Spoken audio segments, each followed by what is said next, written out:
E agora a gente traz um tema muito importante e muito discutido, a educação sexual. Como o Conexão traz muita informação, você confere essa matéria agora com a gente.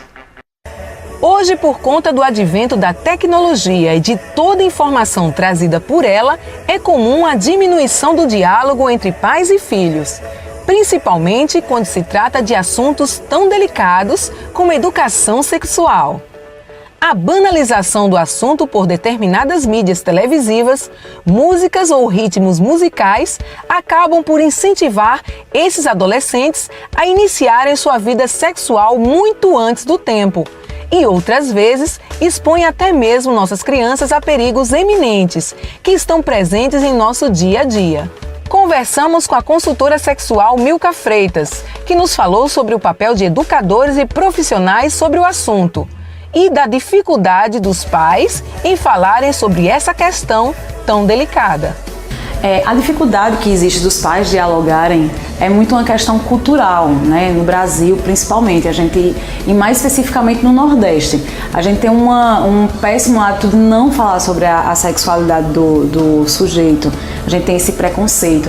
Então assim, a gente também não pode nem julgar os pais por isso, por conta muitas vezes da educação reprimida que esses tiveram. E hoje em dia a gente tem uma liberdade para falar, né, sobre sexualidade, que é diferente de sexo.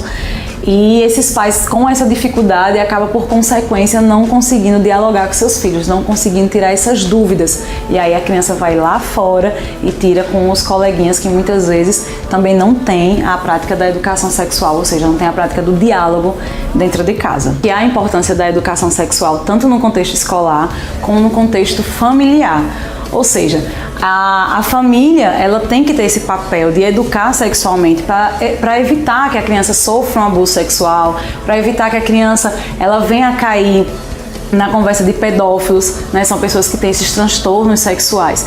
E a partir do momento que os pais, eles explicam e a escola reforça essa importância de ter esse conhecimento do seu corpo, tanto quanto a anatomia, como também como ele se mostra para outra pessoa, né? Como se mostra lá fora de casa, como a gente fala no popular. E aí você pode perguntar, mas quando que eu vou praticar? Como que eu vou falar sobre isso?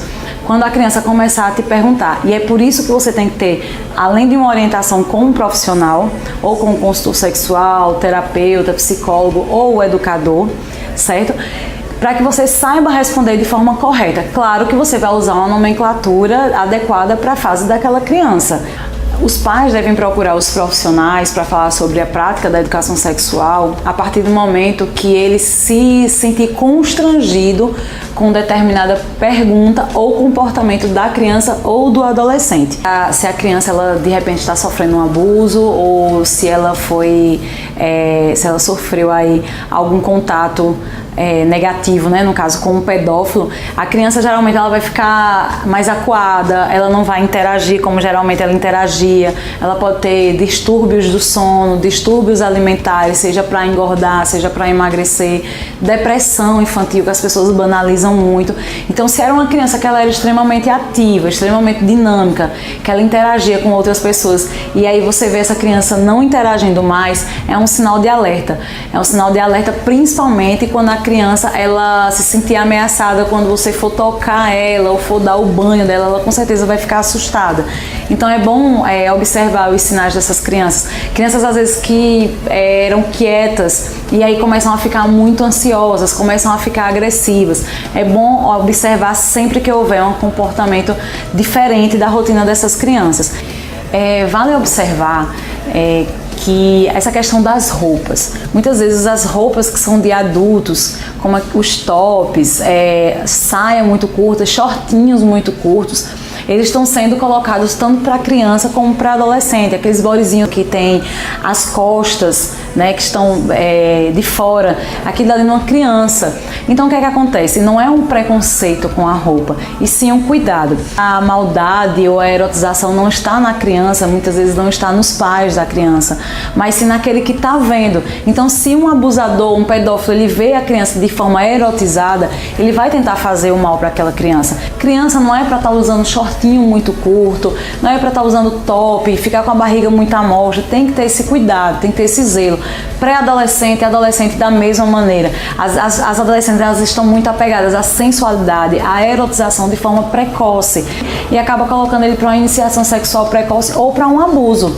Assim como também a gente deve observar em relação às danças, essas danças que erotizam muito, porque isso não só é voltado para as meninas, mas também para os meninos. Quantos meninos não sofrem abuso sexual?